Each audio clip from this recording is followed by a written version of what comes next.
all of you. Now let's see the chapter of assessment. Very simple chapter. Assessment का मतलब है कि जो आप खुद करते हैं अपनी लाइबिलिटी को असेस और फिर टैक्स पे करते हैं, उसको हम कहते हैं सेल्फ असेसमेंट. फिर अगर आप नहीं कर पाए तो आप जाकर के ऑफिसर से कह सकते हैं कि हम असेसमेंट नहीं कर पा रहे हैं क्योंकि हमको रेट नहीं मालूम या कुछ वैल्यूएशन में प्रॉब्लम है, देयर इज सम प्रॉब्लम. तो ऑफिसर बताएगा चलो इतना टैक्स भर दो, और बाद में जब सही टैक्स पता चल जाएगा तो उतना फिर रिकंसाइल कर लेंगे. तो इसको कहते हैं provisional assessment and then final assessment. फिर अगर हमने सेल्फ असेसमेंट करके टैक्स वैक्स भर दिया है, रिटर्न वगैरह फाइल हो गए हैं, तो ऑफिसर चेक करेगा कि हमने सही असेसमेंट किया था कि नहीं.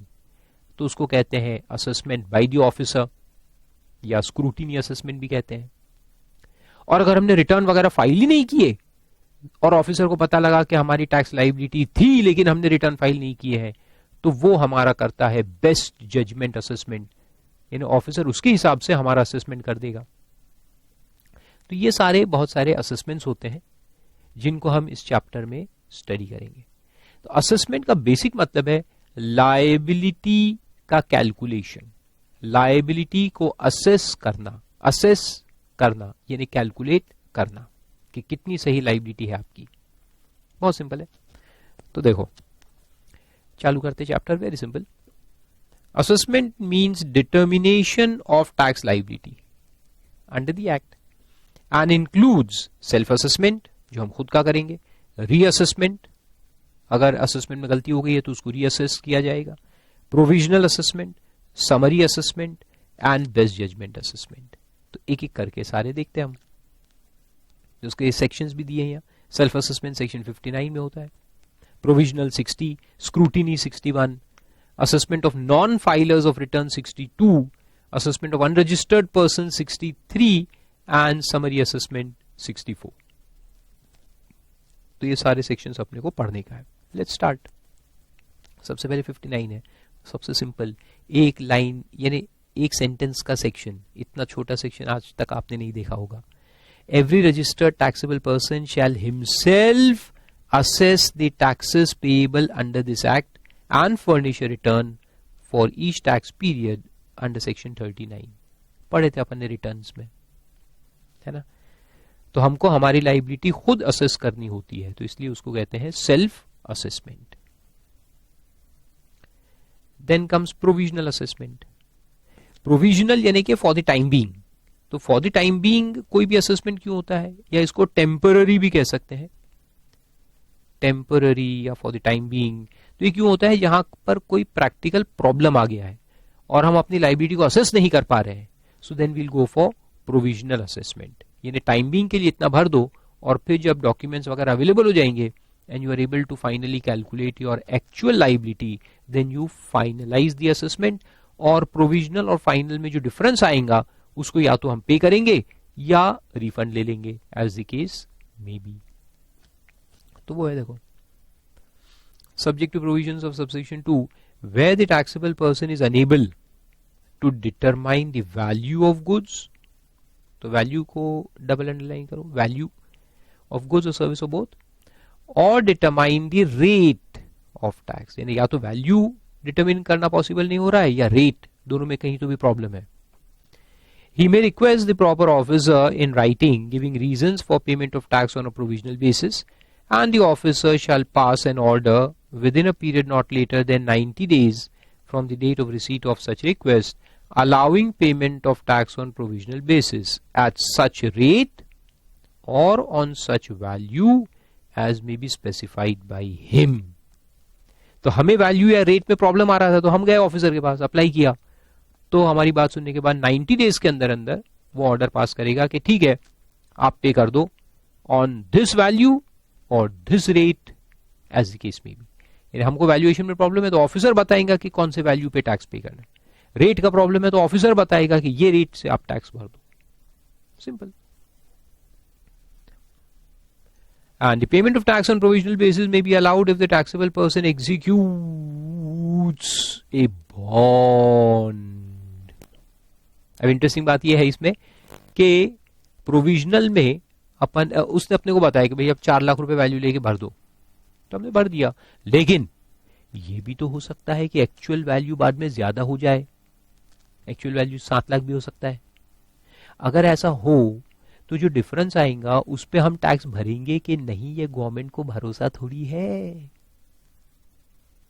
तो इसलिए वो ऑफिसर क्या करता है, वो कहता है कि ठीक है आप 4 लाख पे तो ड्यूटी भर दो, पहले जीएसटी भर दो, लेकिन हमारे हिसाब से वैल्यू 3 लाख से बढ़ भी सकता है फाइनलाइजेशन के वक्त, इसलिए 3 लाख पे जो ड्यूटी आएंगी उसका बॉन्ड भी आप फाइल कर दो, एक बॉन्ड भी फाइल कर दो। बॉन्ड यानी एक अंडरटेकिंग, बॉन्ड यानी अंडरटेकिंग।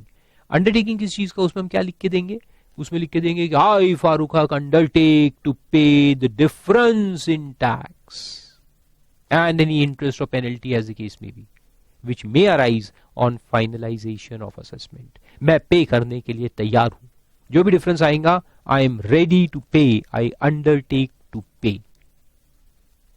तो ऐसे एक बॉन्ड फाइल करना पड़ेगा। In such form as may be prescribe, the rules देखेंगे अपन, एंड विद सच श्योरिटी और security as the officer may deem fit. साथ में श्योरिटी लगाना पड़ता है, श्योरिटी यानी गारंटर लेके आओ। तुमने तो लिख दिया मैं दूंगा, अरे गारंटी क्या है, तो एक गारंटर लगाओ, या फिर सिक्योरिटी दो। कोई बैंक एफडी है तुम्हारे पास, उसको सिक्योरिटी में रखो। सिर्फ बातों से क्या होता है तो बॉन्ड सिर्फ बातें हैं, उसके साथ में जो श्योरिटी या सिक्योरिटी है वो एक्चुअल है खैर बाइंडिंग, तो बॉन्ड में क्या लिखेंगे, अंडरटेकिंग लिखेंगे, तो बाइंड करेंगे, खुद को बाइंड करते हैं, इसलिए उसको लिखा है binding the taxable person for payment of difference between the amount of tax as may be finally assessed and the amount of tax provisionally assessed. तो जो डिफरेंस है वो हम पे करेंगे, ऐसा हम बाइंडिंग क्रिएट कर रहे हैं खुद के ऊपर। Then the officer shall within a period not exceeding 6 months from the date of communication of the order under 1 यानी provisional assessment के 6 महीने के अंदर, कहने का मतलब provisional assessment के 6 महीने के अंदर pass the final assessment order after taking into account such information as may be required for finalizing the assessment।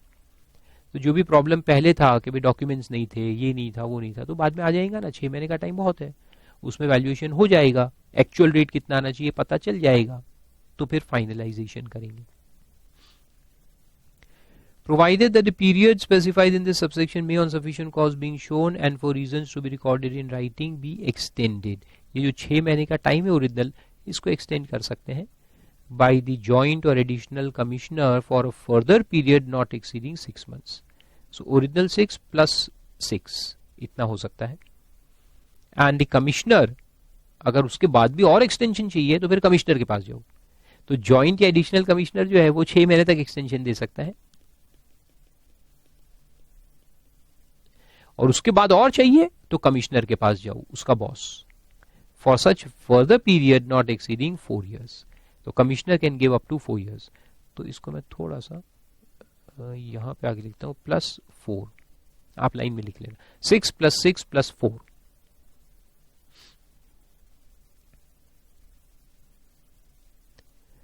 Then the registered person shall be liable to pay interest on any tax payable on supply of goods or service or both under provisional assessment but not paid on the due date specified under subsection 7 of 39। Provisional assessment हुआ और फिर due date तक आपने पे नहीं किया, due date है ना वो रिटर्न फाइलिंग का जो डेट होता है वो अपना ड्यू डेट ऑफ पेमेंट होता है ना, तो जो मंथ में हमने प्रोविजनल असेसमेंट करवाया वो मंथ का जो रिटर्न फाइलिंग का डेट है GSTR 3 20 तारीख, वहां तक अपने को भर देना चाहिए प्रोविजनल। नहीं भरोगे तो इंटरेस्ट लगेगा। इंटरेस्ट कितने रेट से लगेगा, तो वहां लिखा है rate specified under section 50 subsection 1 यानी कि 18% पर एनम। ठीक है, from the first day after the due date of payment of tax in respect of said supply of goods और service till the date of actual payment whether such payment is paid before और after the issue of the order of final assessment. यानी क्या हुआ कि जनवरी month में provisional assessment हुआ, अगर PA प्रोविजनल असेसमेंट हुआ तो इसका ड्यू डेट क्या है 20 फरवरी। 20 फरवरी तक आपको टैक्स भर देना चाहिए था प्रोविजनल, नहीं भरा अगर और बाद में करोगे PT लिखता हूं प्रोविजनल टैक्स पेड, तो फिर ये जो 20 तारीख है यहां से लेकर के यहां तक आपको 18% पर एनम का इंटरेस्ट लगा देंगे। ये प्रोविजनल के ऊपर है, फाइनल तो अभी होने का ही है। ये प्रोविजनल जो भरना था वो नहीं भरा तो उसके ऊपर इंटरेस्ट लग जाएगा, सिंपल है। और फिर लिखा है कि where the registered person is entitled to refund consequent to the order of final assessment under subsection 3 subject to subsection 8, interest shall be paid on such refund as provided in section 56। 6% per annum interest है वहां पे, वो आपको मिलेगा। Provisional में भर दिया था पैसा और फाइनल में कम हो गया, टैक्स कम हो गया, तो जितना टैक्स कम हो गया वो भी रिफंड मिलेगा, उसके ऊपर इंटरेस्ट भी मिलेगा एट 6% पर एनम। फिर उसमें देखो रूल दिया है 98, उसका रूल है कि every registered person requesting for payment of tax on provisional basis in accordance with the provision 1 of 60 shall furnish an application along with the documents in support of his request electronically in form ASMT1। ASMT and assessment 1 में आपको भरना पड़ेगा on common portal। Then on the proper officer on receipt of the application issue a notice in ASMT2 requiring the registered person to furnish additional information or documents in support of his request, and the applicant shall file the same in ASMT03। उसमें reply file करेगा and may appear in person before the officer if he so desires। Then the officer shall issue an order under ASMT4 allowing the payment on provisional basis, indicating the value or the rate or both on the basis of which the assessment is to be allowed on provisional basis and the amount for which the bond is to be executed। तो वो value भी बताएगा कि इस value पे आप tax भर दो, और बॉन्ड का भी वैल्यू अपने को बताएगा कि बॉन्ड इतने का फाइल करो, 10 लाख का, 5 लाख का, 50 लाख का, तो वो अपन फाइल करेंगे, यानी उतना अंडरटेकिंग देंगे कि आई एम रेडी टू पे अप टू दिस मच, ऐसा। Executed and security to be furnished not exceeding 25% of the amount covered under the bond। यानी अगर बॉन्ड वो 10 लाख का बोलता है कि 10 लाख का बॉन्ड फाइल करो, तो साथ में सिक्योरिटी कितनी देनी पड़ेगी, 2.5 लाख की, अप टू 25%।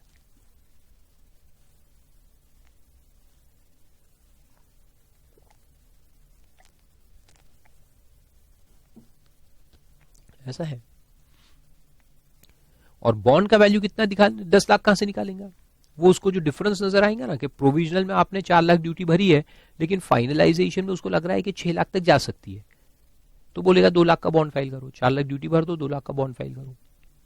और 2 लाख का अगर बॉन्ड है तो उसका अप टू 25% सिक्योरिटी और श्योरिटी लगानी पड़ेगी। Then the registered person shall execute a bond in accordance with the provisions of subsection 2 in section 60 of section 60 in form GST ASMT 5। तो ASMT 5 जो है वो बॉन्ड का फॉर्म है, उसमें अपने को बॉन्ड भरना पड़ेगा along with the security in the form of bank guarantee for an amount not exceeding amount as determined under sub rule 3, यानी वो 25%। तो अगर 2 लाख बोलता है तो 2 लाख का बॉन्ड फाइल कर देंगे और साथ में 50,000 रुपए का बैंक गारंटी लगा देंगे। Bank guarantee is a security या श्योरिटी भी कह सकता है उसको, तो बैंक गारंटी लगाना पड़ेगा। Provided that the bond furnish to the proper officer under the state GST और the IGST shall be deemed to be a bond furnished under this act. अगर वहां पे भरा है अपन ने, स्टेट जीएसटी में अगर बॉन्ड भर दिया है तो उसको यहां पे भरा है ऐसा भी मान लेंगे। And for the purpose of this rule, the expression amount shall include the amount of IG, CS or UT and cess payable in respect of transactions। यानी इसमें जो अमाउंट निकालेंगे अपन तो वो सबका इंक्लूसिव करके निकालेंगे, स्टेट, सेंट्रल, IG, UT सब आ जाएगा overall. Then the proper officer shall issue a notice in ASMT 6 calling for information and records required for finalization। तो यहां तक तो 4 तक तो प्रोविजनल हो गया, फिर आपने टैक्स भर दिया, फाइनल हो गया, यानी उतना पार्ट हो गया। फिर जब आपके पास इंफॉर्मेशन मिल जाएंगी, 6 महीने में फाइनलाइजेशन करना है ना, प्रोविजनल है उसको 6 महीने में फाइनल करना है, तो फिर ऑफिसर आपको नोटिस देगा ASMT 6 में और इंफॉर्मेशन बुलाएगा for finalization of assessment under subsection 3 of 60 and shall issue a final assessment order specifying the amount payable by the registered person or the amount refundable inform ASMT 7। तो ये क्या होगा कि अगर प्रोविजनल में 4 लाख भरे और फाइनल 6 लाख पे हुआ तो 2 लाख अपने से मांगेंगे, है ना, यानी पेएबल निकलेगा। और अगर 4 लाख प्रोविजनल भरा है और फाइनल में 3.5 लाख हो गया तो 50,000 का आपको रिफंड दे देंगे, simple. Then applicant may file an application in ASMT 8 for the release of security। एक बार ये पेमेंट हो गया, फाइनल पेमेंट या रिफंड जो भी हो गया, फाइनलाइज हो गया, तो फिर जो हमने बैंक गारंटी भर के रखे थे वो निकाल लेंगे वापस। तो उसके लिए एप्लीकेशन करना पड़ता है ASMT 8 के अंदर for release of security,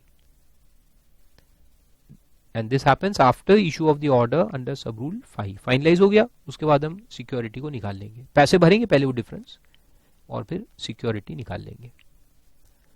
And the officer shall release the security furnished under 4 after ensuring that the applicant has paid the amount under sub rule 5। Difference पे हो गया है तो फिर वो रिलीज कर देगा। And issue an order under ASMT 9 within a period of 7 working days from the date of receipt of the application under sub rule 6। 7 दिन में सिक्योरिटी को छोड़ देगा, हैंड ओवर कर देगा। तो ऐसा है provisional and final assessment. Short note आ सकता है 4 मार्क का। फिर आगे चलते हैं, स्क्रूटनी ऑफ रिटर्न्स पे आते हैं। नॉर्मल रिटर्न, तो ये अब रेगुलर असेसमेंट कहेंगे इसको या स्क्रूटिनी असेसमेंट भी कहेंगे। तो जो रिटर्न्स हम फाइल करते हैं और उसमें टैक्स असेस करके हम खुद लिखते हैं सेल्फ असेसमेंट के बेसिस पे, तो ऑफिसर बाद में उनको चेक करेगा कि ये जो असेसमेंट आपने किया है वो करेक्ट था कि नहीं था, जो टैक्स निकाला है वो सही था कि नहीं था, वैल्यूएशन सही किया है कि नहीं, रेट सही लगाया है कि नहीं, टैक्स सही निकाला है कि नहीं, टैक्स को भरा है कि नहीं, ये सब बातें चेक होंगी। तो ये रिटर्न्स का मैचिंग नहीं है, ये रिटर्न में जो असेसमेंट है वो बराबर है कि नहीं वो है, तो इसको स्क्रूटिनी ऑफ रिटर्न्स कहते हैं। तो देखो, the officer may scrutinize the return and related particulars furnished by the registered person to verify the correctness of the return and inform him of the discrepancies noticed, if any, in such manner as may be prescribed। तो again rules, इसका भी rule है, देखेंगे अपन, and seek explanation thereto. जैसे कि एक bill, एक इनवॉइस है, इनवॉइस में 10 लाख रुपए का इनवॉइस है, 18% लगना चाहिए लेकिन मैंने कम लगाया है। तो ऑफिसर बुलाएगा, भैया काई को कम लगाया, प्रूफ करो, रीजन क्या है, कम टैक्स लगाने का रीजन क्या है। तो फिर अपन जाके प्रूफ करेंगे कि इतना वैल्यू टैक्सेबल नहीं है, इतना वैल्यू टैक्सेबल है, इसलिए हमने इतना लगाया। अगर हम प्रूफ कर दे तो अच्छी बात, नहीं कर सके तो फिर वो डिमांड नोटिस इशू करेगा। तो इसलिए उसको स्क्रूटिनी असेसमेंट कहते हैं। तो देखो, पहले तो नोटिस देकर अपने को बुलाएंगे, फिर क्या, in case the explanation is found acceptable, हमारा एक्सप्लेनेशन सही निकला, the registered person shall be informed accordingly and no further action shall be taken। मामला बंद हो जाएगा। And in case of no satisfactory explanation furnished within the period of 30 days from being informed, वो notice आपको आया, उसके 30 दिन में अगर आपने सही एक्सप्लेनेशन नहीं दिया, satisfactory explanation नहीं दिया, और such further period as may be permitted by him, ठीक है, further period in extension भी दे सकता है, or where the taxable person after accepting the discrepancies fails to take the corrective measure in his return, या आप मान लेते हो कि हाँ गलती हो गई है लेकिन उसके बाद भी कुछ करते नहीं हो, रेक्टिफिकेशन नहीं करते हो, टैक्स का पेमेंट नहीं करते हो, तो फिर क्या होगा। For the month in which the discrepancy is accepted, the officer may initiate appropriate action, including those under section 65, 66 और 67, ये बाद में पढ़ेंगे अपन, रिकवरी सेक्शन से, or proceed to determine the tax and other dues under section 73(7) और 74, ये भी अपन पढ़ेंगे, ये सब बाद में आएंगे रिकवरी के सेक्शन से। तो स्क्रूटिनी के बाद जो रिकवरी है वो सेक्शंस में होंगी, कहने का मतलब है स्क्रूटिनी यहां होगी, रिकवरी वहां होगी, अगर आप वॉलंटरीली पे नहीं करते हो तो। और उसी का रूल 99 है स्क्रूटनी करने का, तो वही उसमें वो सब पॉइंट्स है, मैं सामने पढ़ने की जरूरत नहीं है। उसका फॉर्म नंबर देख लो, ASMT 10, असेसमेंट 10 उसका फॉर्म है, डिस्क्रिपेंसी को इन्फॉर्म करने का। और वो जो टाइम देंगे आपको वो है not exceeding 30 days from the date of service of the notice or such further period as may be permitted by him। और उसमें अमाउंट ऑफ टैक्स भी क्वांटिफाई करके आपको बताएगा, quantifying the amount of tax, interest and other amounts payable in respect of such discrepancy. Simple रहता है।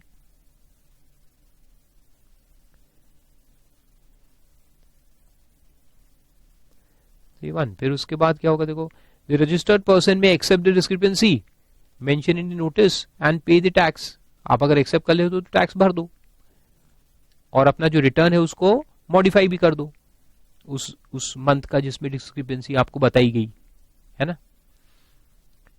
और ASMT 11 है उसका, जिसमें आपको टैक्स वगैरह पे कर देना है।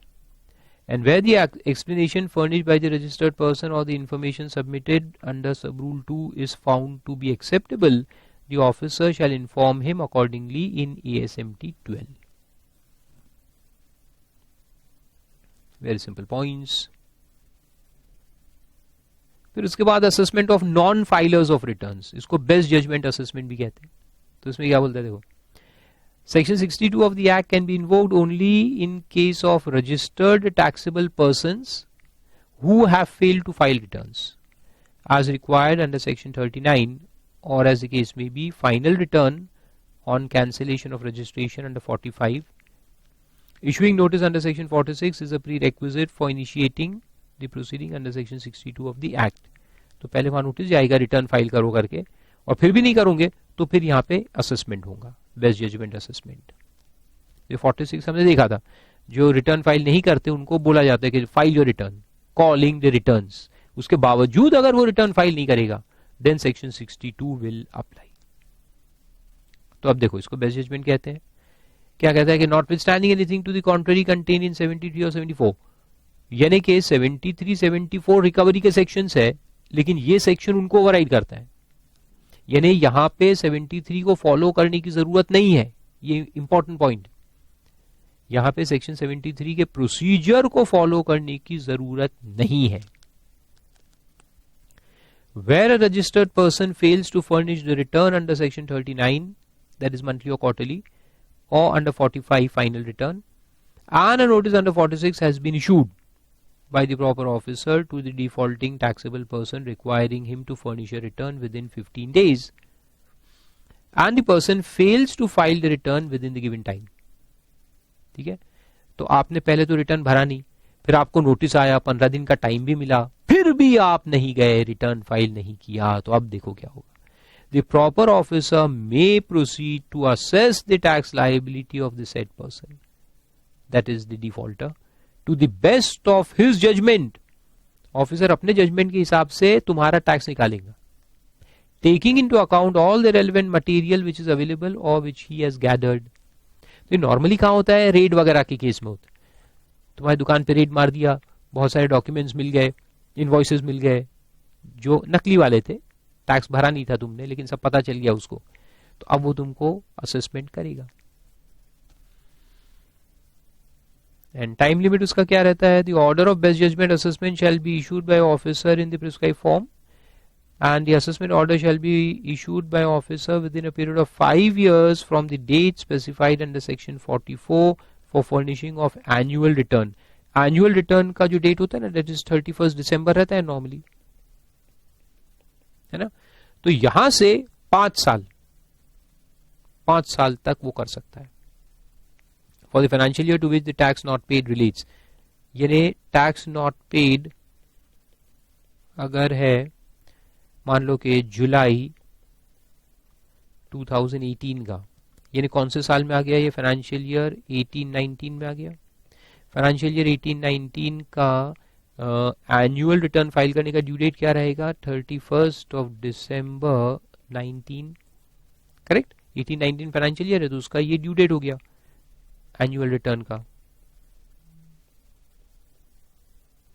तो यहां से 5 साल, यानी कि 31st December 19 से 20, 21, 22, 23, 24, 31 दिसंबर 2024 तक इशू हो सकता है नोटिस, यानी ये असेसमेंट यहां तक किया जा सकता है।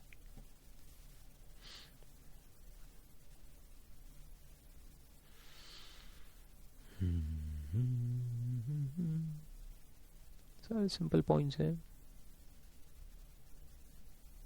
वैसे एक एग्जांपल यहाँ भी दिया देखो. If a person defaults in filing of return for any tax period following in 17-18, हमने 18-19 का एग्जांपल लिया, ये 17-18 का है. तो 17-18 में अगर कोई भी मंथ का रिटर्न नहीं आया तो फिर 5 साल कहां तक जाएंगे? 31 मार्च 23 तक जाएंगे. देखो अपना 24 तक जा रहा था क्योंकि 18-19 था. 17-18 होगा तो 23 तक आएगा. तो पहले 17-18 के बाद दिसंबर 18 आएगा, दिसंबर 18 से 5 साल. फिर उसमें विड्रॉल भी है. Where the registered person furnishes a valid return. भूल हो गई, फिर आपने फाइल कर दिया बाद में. For the default period, that is files a return and pays the tax as assessed by him within 30 days of the service of the assessment order. The said assessment order shall be deemed to have been withdrawn, but the liability for payment of interest under section 50 for the late payment shall continue. Interest लगेगा लेकिन ये जो order आया था best judgement का वो withdraw कर लेंगे. तो अगर आप खुद भर देते हो 30 दिन के अंदर, ऑर्डर आने के 30 दिन के अंदर अगर आप सेल्फ असेसमेंट करके टैक्स पे कर देते हो तो ये जो बेस्ट जजमेंट ऑर्डर है उसको विड्रॉ कर लिया जाएगा. सिंपल. फिर उसके बाद 63 आता है, असेसमेंट ऑफ अनरजिस्टर्ड पर्सन्स. 62 किसके लिए था? जो रजिस्टर्ड है लेकिन रिटर्न फाइल नहीं कर रहे. 63 किसके लिए है? जो लोग रजिस्ट्रेशन ही नहीं ले रहे. हालांकि लायबल हो तुम लेकिन रजिस्ट्रेशन लेते ही नहीं हो, तो ऐसे बच थोड़ी सकते हो, तुम्हारा भी असेसमेंट होगा. ये भी बेस्ट जजमेंट है. तो देखो, notwithstanding anything to the contrary contained in 73-74, where a taxable person fails to obtain registration even though he is liable to do so, or whose registration has been cancelled under subsection 2 of 29, violation की वजह से उसका registration cancel कर दिया है. For any of the following reasons. कौन से violations? तो देखो इतने सारे वायोलेशन है जिसकी वजह से तुम्हारा रजिस्ट्रेशन कैंसिल कर दिया गया है. A, the registered person has contravened the provisions of the act और the rules made thereunder, or the person paying tax under composition levy under section 10 has not furnished returns for 3 consecutive tax periods, or any registered person other than the ये composition वाला छोड़ के बाकी जो लोग हैं has not furnished returns for a continuous period of 6 months, या any person who has, तो ये 3 consecutive tax periods और यहाँ 6 months, दो अलग अलग है. कॉम्पोजिशन के लिए 3 consecutive tax periods, इनका टैक्स पीरियड क्या होता है? क्वार्टर. यानी 3 क्वार्टर के रिटर्न्स अगर कॉम्पोजिशन लेवी वाला आदमी नहीं भरेगा तो उसका बेस्ट जजमेंट करेंगे. और ये क्या है? यानी उसको रजिस्ट्रेशन कैंसिल कर देंगे और रजिस्ट्रेशन कैंसिल करने के बाद यहाँ पे उसका असेसमेंट करेंगे. और नॉर्मल जो लोग हैं वो 6 महीने के एक साथ रिटर्न्स नहीं भरते, लगातार 6 महीने के रिटर्न्स अगर आपने नहीं भरे तो आपका रजिस्ट्रेशन कैंसिल हो जाएगा और फिर यहां पे आपका बेस्ट जजमेंट असेसमेंट होगा. Or any person who has taken voluntary registration under subsection 3 of 25 has not commenced business within 6 months. 6 महीने में बिजनेस कमेंस नहीं किया. या फिर registration has been obtained by means of fraud, willful misstatement or suppression of facts. धोखाधड़ी से तुमने लिया है रजिस्ट्रेशन, झूठ बोल के. But who was liable to pay tax? तुम्हारा रजिस्ट्रेशन कैंसिल हो गया लेकिन तुम लायबल थे टैक्स के लिए, बिजनेस तो कर रहे हो तो लायबल हो. The officer may proceed to assess the tax liability of the said unregistered person to the best of his judgment from the relevant tax for the relevant tax periods. जब तक तुम्हारा business चल रहा था तुम्हारी liability को assess किया जाएगा. तो तुम बच नहीं सकते. तुम ये नहीं कह सकते मैं तो रजिस्टर्ड ही नहीं हूं तो मैं टैक्स क्यों भरूं. अरे बिजनेस कर रहे हो तो टैक्स तो भरना पड़ेगा.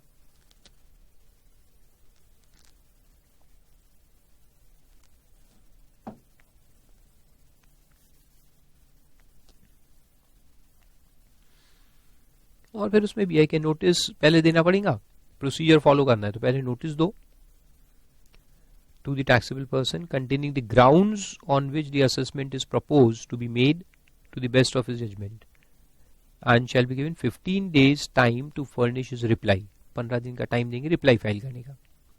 However no such assessment order shall be pass without giving the person an opportunity of being heard इसको प्रिंसिपल्स ऑफ नेचुरल जस्टिस कहते हैं। पहले नोटिस दो, फिर अपॉर्चुनिटी ऑफ बीइंग हर्ड दो, और फिर ऑर्डर जो है वो पास करो राइटिंग में, कंक्लूसिव ऑर्डर पास होना चाहिए। इसको कहते हैं principles of natural justice, notice, opportunity of being heard and order. और फिर टाइम लिमिट ऑफ ऑर्डर भी दिया है। टाइम लिमिट ऑफ ऑर्डर वो ये 5 साल। Assessment order shall be issued by officer within a period of 5 years from the due date of furnishing the annual return for the financial year to which non-payment of tax relates. Same जैसे 62 में था वैसे 63 में है।